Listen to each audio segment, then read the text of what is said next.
اور کوئی ایسی جگہ کہ جس کی وجہ سے خود انہیں شرمندہ ہونا پڑے یا ان کے اپنے ان کی وجہ سے شرمندہ ہو یا سارا معاشرہ بے شرم ہو جائے. اور تو اور ان سب سے بھی بڑھ کر یہ کہ اللہ اور رسول صلی اللہ علیہ وسلم کی نافرمانی اور ناراضگی ہم عورتوں کی دیگر کامیابیوں کا ذریعہ بنے. جس طرح انگریزی زبان میں عورت کو فیورٹ سیکس بھی کہا جاتا ہے اور اردو میں صنف نازک بھی کہتے ہیں، اسی طریقے سے عربی زبان میں، عربک لینگویج میں عورت کو مرأتن اور امرأتن کہا گیا، جس کا معنی ہے کوئی لبھانے والی چیز یا ایسی چیز جس سے دل کو تسلی ملے. عربی زبان میں عورتوں کو نساء بھی کہا گیا، جس کا معنی ہے پیچھے چھوڑ دی جانے والی چیز. عرب عورتوں کو نساء اس لیے کہتے کیونکہ یہ لوگ عورتوں کو گھروں میں چھوڑ کر میدان جنگ میں جاتے، وہاں دشمنوں سے لڑتے اور پوری کوشش کرتے کہ چاہے خود کی جان چلی جائے تو پرواہ نہیں، لیکن دشمن ان کی عورتوں تک آ کر ان کو کوئی نقصان نہ پہنچائے. تو گویا عورت کو نساء اس لیے نہیں کہا گیا کہ اسے کوئی ڈیگریڈڈ چیز یا گری ہوئی نظر سے دیکھا جا رہا ہے، بلکہ نساء اس لیے کہا گیا، پیچھے اس لیے چھوڑا گیا تاکہ خود سامنے رہ کر پیچھے والی چیز کی حفاظت کی جائے. اب آئیے دیکھتے ہیں کہ کامیابی سے مراد کیا ہے. اگر ہم عربی زبان کا جائزہ لیں تو عربی زبان میں اکثر کامیابی کے لیے فتحن اور فلاحن کے الفاظ کا استعمال ہوا، اور اگر ہم قرآن مجید کا جائزہ لیں گے تو قرآن مجید میں بھی اکثر فتحن اور فلاحن کے لفظ کا استعمال ہوا کامیابی کے لیے. لیکن ایک خاص بات جو غور کرنے کے قابل ہے وہ یہ ہے کہ جب کبھی اللہ سبحانہ تعالیٰ نے قرآن مجید میں فتحن کا لفظ استعمال کیا تو اس سے مراد دنیاوی کامیابی ہے، اور جب کبھی اللہ سبحانہ تعالیٰ نے فلاحن کا لفظ استعمال کیا تو وہ آخرت کی کامیابی ہے. اس کا معنی یہ ہوا کہ جب کبھی ہم قرآن مجید میں فلاحن کے لفظ والی آیات پڑھتے ہیں تو معلوم ہوتا ہے کہ اسلامی تعلیمات کی بنیاد پر ہم اگر عمل کریں گے تو اللہ سبحانہ تعالیٰ ہم کو آخرت میں کامیابی کا وعدہ کرتا ہے. مثلا توحید کا عمل، رسول کی اتباع، معروف پر ابھارنا، منکر سے رکانا، نماز پڑھنا، روزے رکھنا، حج کرنا، یہ سب ہمارے جو اعمال ہے اس کی ادائیگی اگر ہم کریں گے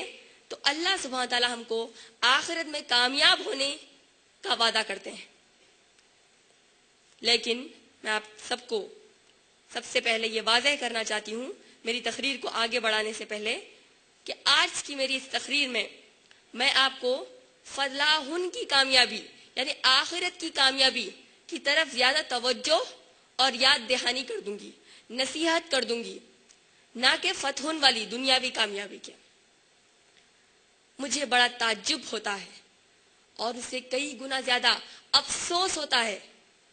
کہ جب کبھی ہمارے ذہنوں میں کامیابی کا تصور آتا ہے تو ہمارے ذہنوں میں صرف فتحن والی کامیابی رہتی ہے، یعنی دنیاوی کامیابی رہتی ہے، اور آخرت کی کامیابی کا تصور ہی نہیں رہتا. جس کی وجہ سے ہم دیکھتے ہیں کہ لوگ بڑی آسانی سے دنیا میں نام، دنیا میں پیسہ، دنیا میں شہرت کے خاطر اللہ اور رسول صلی اللہ علیہ وسلم کی اطاعت کو چھوڑ کر اللہ کی پسند ناپسند، اللہ کی رضا اور ناراضگی کا لحاظ کیے بغیر اپنے دین اور اپنے ایمان کو فراموش کر دیتے ہیں.